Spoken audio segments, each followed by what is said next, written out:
বলা হচ্ছে যে 4টি পয়েন্টে কোয়েশ্চেন থাকবে। এই 4টা পয়েন্টে মূলত অনেকগুলো সংস্কার ইনক্লুডেড, অনেকগুলো। সেটা একটা ডিফারেন্ট আর্গুমেন্ট যে এতগুলো জিনিস মানুষ বুঝবে কিনা, এগুলো বোঝার এটা আরেকটা আর্গুমেন্ট।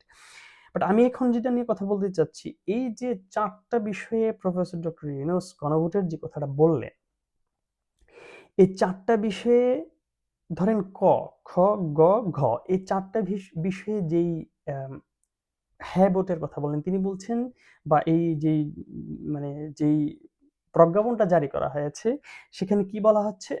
সেখানে বলা হচ্ছে যে আপনাকে এই 4টা বিষয়ের মধ্যে আপনি একমত হলে হ্যাঁ অথবা একমত না হলে না ভোট দিবেন। এখন প্রশ্ন হলো এই যে 4টা অপশন, এই 4টা অপশনের ধরেন আমি ক তে এগ্রি করলাম, খ তে আমি এগ্রি নাও করতে পারি, রাইট?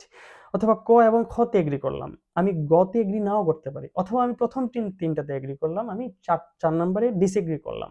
তো আমি কি না ভোট দিব নাকি হ্যাঁ ভোট দিব? ধরেন আমি মানে 3টাতে না মনে করলাম, আমি একটাতে হ্যাঁ মনে করলাম। সেক্ষেত্রে আমি কি হ্যাঁ ভোট দিব না ভোট দিব? মানে আমার কোন ভোটটা কাউন্ট হবে? তাহলে আমার মতামতটা কি ইভালুয়েট হইলো? ধরেন একজন ব্যক্তি ১ম পয়েন্টে এগ্রি করছে, ২য় পয়েন্টে করে নাই। বাকি ২ টা বিষয়ে তার কোনো ইন্টারেস্টই নাই বা সে বোঝে নাই। তো সে ব্যক্তিটার জন্য কি অপশন থাকলো? এখন আমি যেটাতে এটা কিন্তু প্রত্যেকটা পয়েন্ট ভেরি ইম্পোর্টেন্ট এবং প্রত্যেকটা পয়েন্টে আমার হের ভ্যালু থাকতে হবে, আমার নার ভ্যালু থাকতে হবে। এখন যেটা করা হয়েছে যে সবগুলোকে মার্জ করে বলা হয়েছে আপনি হ্যাঁ অথবা না বলেন। তা আমি তো সবগুলোতে হ্যাঁ না বলার কোনো সুযোগ নাই। জুলাই সনদের বৈধতা, গণভোটের বৈধতা এটার আর্গুমেন্ট আলেক্সে সেটা নিয়ে তো বললামই। কিন্তু এই গণভোটেও যে অপশনটা দেওয়া হচ্ছে সেটাও কতটুকু কারসাজি দেখুন, সেটা জনগণের সাথে কি পরিমাণ ধোঁকাবাজি প্রতারণা হচ্ছে যে আপনাকে বাউন্ড করা হচ্ছে টু সে ইয়েস।